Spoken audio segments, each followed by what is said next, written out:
We are live. Here we go.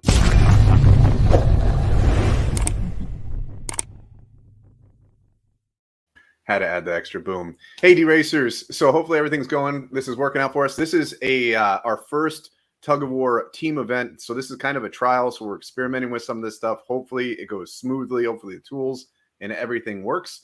But the real quick understanding of this one is we got Gibbois going against the prospects. The way that this event works is there's 5 random races that were pre-selected. So each team had to submit 3 unique horses for each, meaning there's 15 competition horses on both sides. Each race, so there's 5 individual races, has 6 horses total, 3 from each team. After each race, Mark or Mr. E, you're going to be scraping everything, and then you're going to be able to put those scores together to show us what is the current polling of it. We call it Tug of War because we have 3 horses competing on each. We're essentially collecting the total amount of time to figure out which team ran overall quicker. So yeah, let me go ahead and show you what we've built for our scoreboard here so you can see what Vamp is talking about. Obviously, you have the 2 teams that are going against each other. They're going to be pulling one side or the other. That'll be scaled after each race. The data does come in within a few seconds of the start of the race, so we won't be showing this particular screen during the race, but we will be showing the race itself. And then we'll switch back over, take a look at the data for race number 1, talk about what we've seen, and then prompt you with race number 2 and which horses are going into that one so that we can prep for the next race. Now, every race is only 5 minutes apart, so we are going to be moving fairly quickly. But yeah, this first race, I'll hand it back over to Vamp here to talk about who's in it and what you're about to see. Yeah, absolutely. So yeah, this is going to be very, very fast. So we're going to talk fast. We got 3 minutes before the first race goes on. And so in the scoreboard, what you're going to see here is on the left-hand side is the prospects. All 3 contenders are classified as a C grade. And then on Team Gibbois, we got 2 Cs and a D. Now, collectively, when we take all 15 competition horses, neither team has an A or a B that's showing up into this event. The prospects have 12 Cs to Gibbois' 2. And then the prospects have 1 D to the Gibbois' 10. And then with the X grade or the F grade, you got 2 on the prospects and 3 on Gibbois. So when you take just the classifications as a whole, there is a slight advantage going to the prospects. But Gibbois has a really interesting, on the 4th race, what we're going to see here is he has 2 horses that are, I can't remember if they're X's or D's, but they only have 5 and 6 races collectively. So knowing that these are brand new horses, if they show up with a C or a B tier, they might have something to kick out really good scores with. Now, the very first 2 races that we are seeing, they are almost a wash. And these are going to be the ones that Gibbois absolutely needs to dominate on. As we move into the final 3 races, as the stands show, those are going to be much stronger than the prospects. So right out the gate, we're going to need to see some really good movement of Gibbois. If they lose the first 2 events, it's going to be a really hard one for them to catch up. Yeah, I agree. Now we're going to switch over here and take a look at the race itself. One thing that we did want to note that's going to make it easier for you guys when you're watching these races, in lane 1, 2, and 3 is Gibbois, and lane 4, 5, and 6 is the prospects. So you'll be able to keep an eye on which horses are finishing in what order, but we'll also be able to show you just how much they pulled their times one way or the other, and come back to this particular screen to see the scores at the end of the race. So we're going to go ahead and switch over now and take a look at that first race and get ready to talk about some of the stats for these 6 horses. All right, perfect. We got 50 seconds to go. I'll turn on the music right as we get on, and then we'll pull ourselves out of this one. Now, in this one, when we took the average times based off of the 3 horses, it was only 4 100ths difference, and it was advantage to the prospects on this one. But basically, it was so close, only 4 100ths combined between 3 horses on both sides. So this one, like, again, this is going to be a very, very tight race. But again, Gibbois needs to show up for this one to get themselves in a strong position. Now, if this event goes well, which we're hoping it will, we're going to be moving forward with a second event between the Fashfinder and the DE, or the D-Racers Elite. So that's coming soon. I'm going to pipe myself down and turn on this race.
Wow.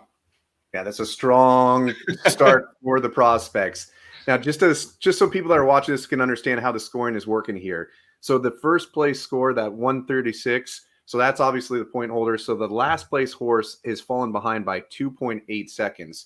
So having that kind of deficit is going to obviously give the prospects a much stronger pullover in their favor. How's the score looking off that first run? Yeah, so we've got the data from race number 1, and this is what we're looking at. Okay. To kind of explain what you just said there, that number 1 finishing horse, I believe it was Israel that won that one. Sigyn, so S-I-G-Y-N. Yeah. Okay. So that one pulled the data 67% of the way comparative to the horse that it was racing against.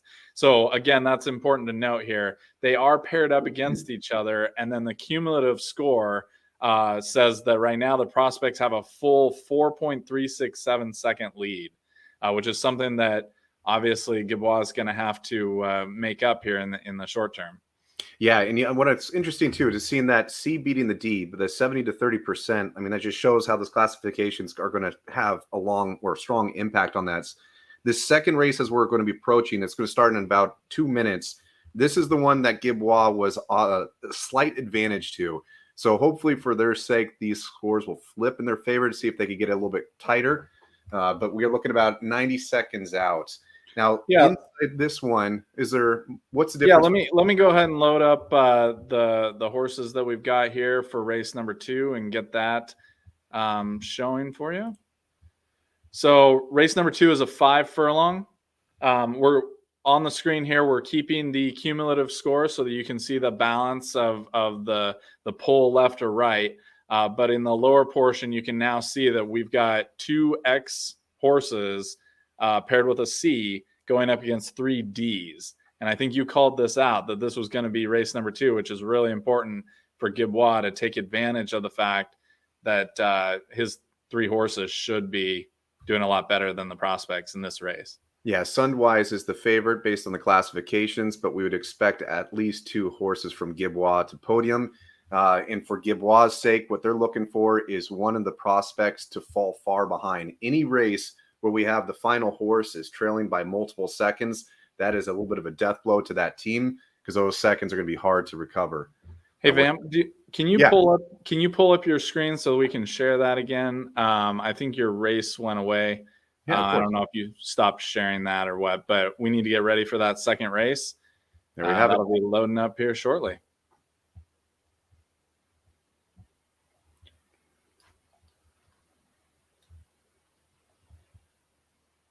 Did you have any stats that you wanted to share on that particular combination of horses in terms of the rosters, averages, anything like that? No, not on that one.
All right, so Gibbois, they delivered on 1 and 2, but Retribution with a 4-second delay on that end, that's going to hurt. So unfortunately, I'm afraid that failure of Retribution is going to wipe out the benefit of for first and second placement.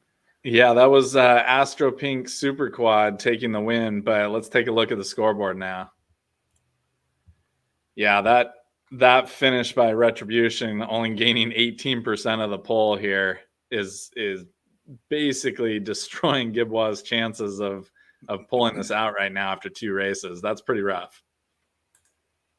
Yeah, that looks pretty bad. Sunwise did I'm surprised Sunwise did so poorly in that one too, bringing in the 40% versus the 60% up to Astro.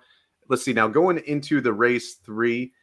So now as we're looking at this one, we're going to be going into a 7 furlong race. This one did have the prospects that were also favored. So with Gibbois losing the first two races with about, what was that, a 5.9 second deficit? Yeah, that's where we were sitting. It's let me take a look at that real quick for you. Let's see. There we go. Yeah, 5.964. 5.964. And these are the horses that are in race number 3. Now, the next 2 races are going to be 7 furlong, followed by a 6 furlong. So this whole all the randomization ranged between the 5 and 8 furlong races. So having, man, a 4-second delay off the first, that's good. That's going to be a hard one to recover. So Gibbois out there, if you guys have a chance, you're going to need to see the prospects tank one of the next 3 races by a lot. But that's going to be a hard one to do. The next race, again, this one was favored to the prospects. I think, if I remember correctly, looking at this one, the average pace of the prospects was an 86.02, whereas Gibbois is an 86.1. So it's still relatively tight, but yeah, considering that you lost the ones that you should have won, let's see how you do on this. We got about 90 seconds left before this race will start. Yeah, one thing that I wanted to point out here is, for those of you that know a little bit about our classification system, the difference between a C and a D horse isn't typically all that much, especially when it comes to your average times. Mm-hmm. These classifications are based off of your weighted win percentage multiplied by your indisputable score. So the indisputable side of it has more play on those averages, but the weighted win, you've got horses out there that just figure out how to get onto the podium that don't actually run that great of an average. We've all seen it. We've got horses that can run, 5 or 6 100ths average furlong paces that are faster than average, the population average, that can't win enough to make you any money. So we've seen it all. The D's definitely have a shot here at beating the C's, but we'll have to see how it plays out. Now, in this specific lineup, the Gary Bettman is going to be the strongest showing for Gibbois. So the number 1 horse is Gibbois' strongest. The number 4 horse is going to be the prospect strongest horse in this one. So those are going to be the 2 ones that I'm going to watch the most. The horses that are most likely to fall far off is going to be something more likely to be probably Dalwina of the prospects. And then on the next one, probably Dama. So I would look out for those 2 to mess this one up for the teams, but we'll see. All right, let's go.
That's another clean sweep of the prospects, taking 1, 2, and 3, with Gibbois finishing up in 4, 5, and 6. Now, that one was definitely supposed to be favored to the prospects. As we go into the next race, this one's the one with the wild card where Gibbois has 2 horses that are very, very low race quantity. But man, the deficit is probably stretching pretty bad. How are we looking right now? Yeah, at this point, let's take a look here. That there was a 17% increase in the pull to the prospect side after just that one race. We're at a full 14.665 seconds in differential here. This is going to be nearly impossible to recover from. But I was just totally blown away by the high percentages here. I mean, 81%, 86% on the prospect side. That's just a tough go for Gibbois. Yeah, I'm trying to take a look at some of their scores right now. So based off of that one, the Pullets, which I thought was not going to do too well, running an 84 second is much faster than their average pace. The 85, again, much faster. Only the 86.914 was something slower than its average pace. So on that run, the prospects definitely had 2 horses running a lower limit 1 or a 2 on that one. Well done on that. Whereas unfortunately for Gibbois, those horses ran on the slower half of that spectrum. Now we got 2 minutes going to this next one. Again, taking a look at some of these stats here. So on the prospects, their average pace going into this race is 86.22 collectively, whereas for Gibbois, it's 86.6. But the difference here between these is on the prospect sides, each horse is averaging around 260 runs, where Gibbois' horses are averaging only out 8 runs.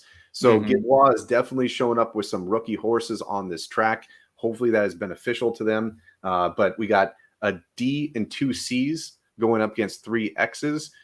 Running as few runs as they have with those X's, that wouldn't put much merit behind those. Hopefully for their sake that they could get something fast, because that 14.6 second gap, that's going to hurt. Only 2 more instances to get that thing closer. Yeah, now it is, again, educating people on the classification system here. It is, the X's can mean that they've run really bad, or it can just mean that they're inexperienced. And so this is based on a confidence factor. If they have less than 30 runs on a particular track, in this case, the 7 furlong, it means that they just don't have enough experience for us to understand where they should be classified. So we'll be obviously updating as we go. And it's also important that people notice that things will change. Like your horse can go up or down. So it may be a D today or a C today, and it may change by tomorrow. So let's jump over to that race and take a look who's in there. So now in this one, the most experienced horse is going to be the number 5 horse. The second most experienced horse in this one, let's see, that's going to be followed by the number 6. So number 5 and number 6 have run almost 300 and 500 races between the two of them. So those ones are far more experienced. See what we got kicking on this music.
That's another blowout for the prospects on this one. This is going to be extremely difficult, if not impossible, to gain this one back. I mean, the deficit is probably what, climbed to 20? 21.8. 20.8. Yeah, I All want you to right. do the math on the fly right now and tell me what they're gonna have to pull out here in the next race to make this happen. Oh, well, it's a 6 furlong race. So to be able to gain 21 seconds with 3 horses, that's going to require one of the horses on the prospects to break a leg and just basically Just give up. quit. Just So quit. we'll have to see. So this next one's definitely going for glory. See if we can get something showing up just to get some pride out of the horses. In this next battle, it's going to be probably the hardest one for Gibbois yet. The 3 horses that are entering for the prospects, all 3 have a C grade with an average pace of 73.62. Whereas with Gibbois, we got 3 Ds, and their average pace is a 73.85. So we're falling behind by about 23 hundredths of a second, which alone is going to be really difficult, let alone to close the gap of 21 seconds. That's going to be a little bit outside of his reach. Yeah, I think again, what's been fascinating about this is those early races, gaining those few seconds. We thought, well, yeah, you can get back in this, right? A few seconds here, a few seconds there. Clearly, you can make huge strides if you win all 3, if you podium all 3. But if it's the same team doing it every single time, that's going to make it a lot tougher. Yeah, absolutely. All right. So now going into this one, the 3 horses that we got 64 race experiments, 280 experience, and 191 from the prospects. On Gibbois, we're looking at 28, 16, and 53. So all of these horses do have some pretty good experience. Let's see. The number 6 horse, that one has a 12.57% chance of winning historically. And when we look over on Gibbois, the strongest that they got is going to be in the number 3 horse, Satoshi. Now, Satoshi and Kuchi, they both are above 10% podium rate. And the other one on the prospects is Aragon. Is that right? Yep, the number 6 That's horse, actually, the number 5 horse. That's the win percentage. So those win percentages being double digits, not bad. That's not just a podium rate. That's a win percentage. So seeing those numbers, like this is the sort of race where it could go either way with C's and D's. But for any of you that are paying attention here and want to comment, go ahead and throw down what number you see picking the win here. We got to have Gibbois get on the podium at least to end this. Make sure we get a good fresh refresh on this one. 30 seconds. If I was going to guess on any of these horses, I think I would put my money. Let's go. I'm going to go with number 5. I think number 5 has a strong pace, has a strong win percentage. But of the prospects, ironically, it's the slowest horse of the average, but it has the highest winning percentage. So, yeah, that horse, I'm curious to see what kind of fight it has. All right, here we go. Final one. Let's see what kind of redemption Gibbois can pull off.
was pretty impressed there. Queen Elizabeth was the weakest of the Gibbois team on that track, and man, she was pushing it hard to get the first place, but just fell short of that. Got herself a second. All right, and that leaves us with the prospects having gained another 2% to get to 95.76% of the entire pull or tug in this case. Congrats, honestly, to the DE prospects. That was an amazing beatdown on nearly every race there. Yeah, that was well done. Now, so going forward, just to let you guys understand how we're going to be moving forward from this one. So the prospects are now currently the #1 champion of the Tug of War. Gibbois, you're #2. So we're going to be doing the DE versus Fashbinder, and we're going to set those aside. So the loser of that event would be able to go against Gibbois. The winner of that would go against prospects. And then any other team that wants to enter this, you're going to start at the bottom. The rules are straightforward. If you are the very bottom ranked horse, you are welcome to challenge the person above you at any time. If you are in the middle pack and you come off of a victory, you're allowed to challenge the person above you. But if you have a defeat, you have to first defend your position before you can make a challenge. So our goal is to make this similar to a boxing or a UFC ranking system where we could see the teams grow and swap out and work their way up the top. But hopefully everybody enjoyed this that watches this. And if you're interested in getting your team into the Tug of War, hit us up. We'd love to bring on more teams. We're going to be building this all out.